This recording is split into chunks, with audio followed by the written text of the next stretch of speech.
o combate às facções segue no Distrito Federal. Por isso aqui não tá dando mole. Uma operação policial prendeu hoje 11 acusados de integrar uma organização criminosa conhecida aqui no Distrito Federal. Larissa está ao vivo, Larissa Batista tem os detalhes dessa operação e vai contar tudo pra gente agora. Lara, é com você, muito boa tarde, querida.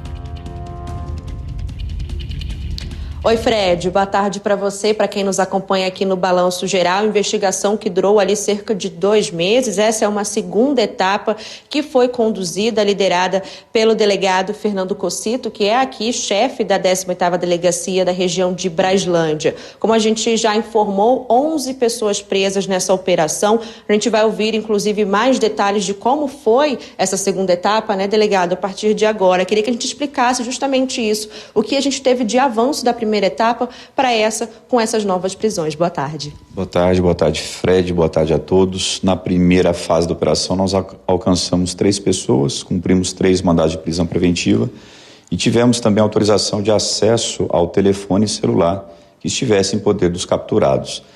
E com o nosso Instituto de Criminalística, nós conseguimos degravar todo o teor desses aparelhos com autorização da Justiça. E isso trouxe novos elementos para a investigação. Mostrou outros faccionados, mostrou elos com São Paulo, mostrou que alguns ainda dentro da cadeia transmitiam comandos aqui para delinquentes que estavam fora do cárcere e foram essas as pessoas alcançadas na manhã de hoje. Delegado, a gente teve mandados sendo cumpridos também na Papuda e na Comé. Como é que foi esse trabalho em conjunto com a Polícia Penal?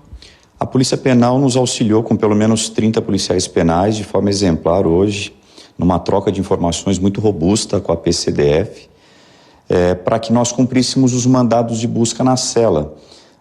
Essas pessoas que estão lá já estavam presas por outros crimes, mas o fato de nós termos identificados que elas pertenciam a uma organização criminosa, a gente consegue colocar na conta de todas elas um novo crime, que é o crime de pertencimento à organização criminosa.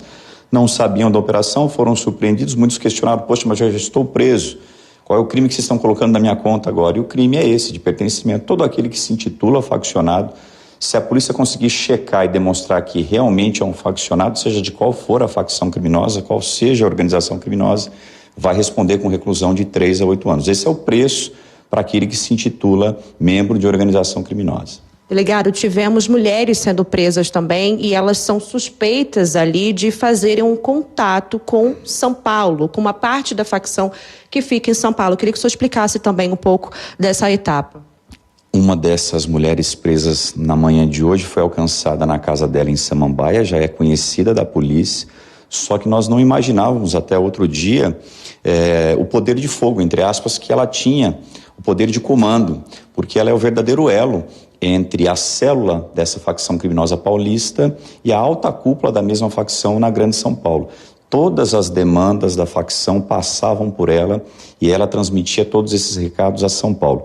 Até mesmo diante de uma animosidade entre 2 facções, quando a facção paulista percebeu que estava perdendo espaço, foi ela quem transmitiu essa angústia dos faccionados do Complexo da Papuda para a Grande São Paulo, um pedido de socorro para que houvessem ações aqui em Brasília e a facção paulista ganhasse espaço.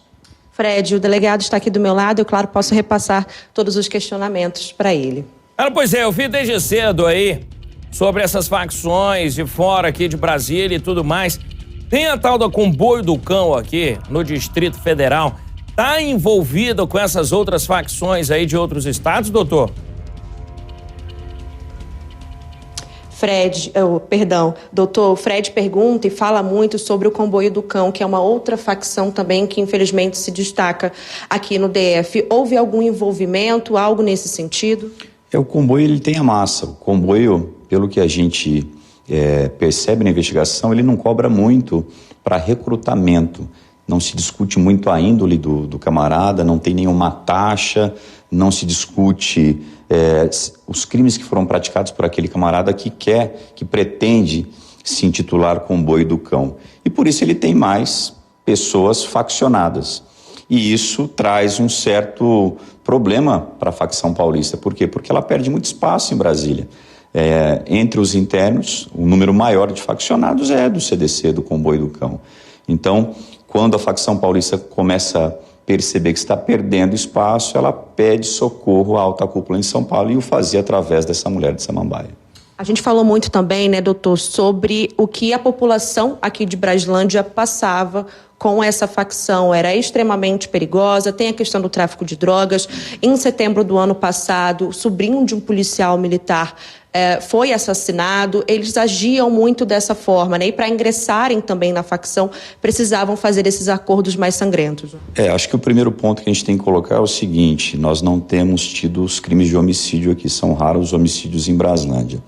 Mas isso não é uma sensação total de segurança. Os homicídios diminuíram também porque nós temos comandos centrais. O crime ele tem hierarquia, ele tem disciplina, e para se tirar a vida de alguém, muitas vezes você precisa de um comando central. Então é isso que a gente tem que ficar atento e se preocuparmos não só com as taxas de homicídio. Nós estamos vendo uma cidade aparentemente tranquila, mas que tinha faccionados de duas grandes facções, uma paulista e uma carioca. Então a gente tem que ficar de olho nisso. E o fato do sujeito ser faccionado numa cidade como essa é muito perigoso, porque a facção traz para aquele tráfico, que é um tráfico de esquina, de bairro, um poder econômico muito grande, um poder de fogo, de ataque à polícia muito grande. Então o tráfico aqui, há 10 anos atrás, era um tráfico de bairro, entre garotos que viviam daquela traficância de bairro sem maiores condições. Hoje você tem faccionados, então você tem um alimento muito maior para essa criminalidade de bairro, e isso robustece muito o tráfico. Então a gente tem que cortar o mal pela raiz. Delegado, obrigada pela entrevista. Claro, as investigações continuam com o intuito de realmente acabar com essa facção, com esse trabalho criminoso aqui na região. A gente, claro, vai seguir acompanhando, né, Fred?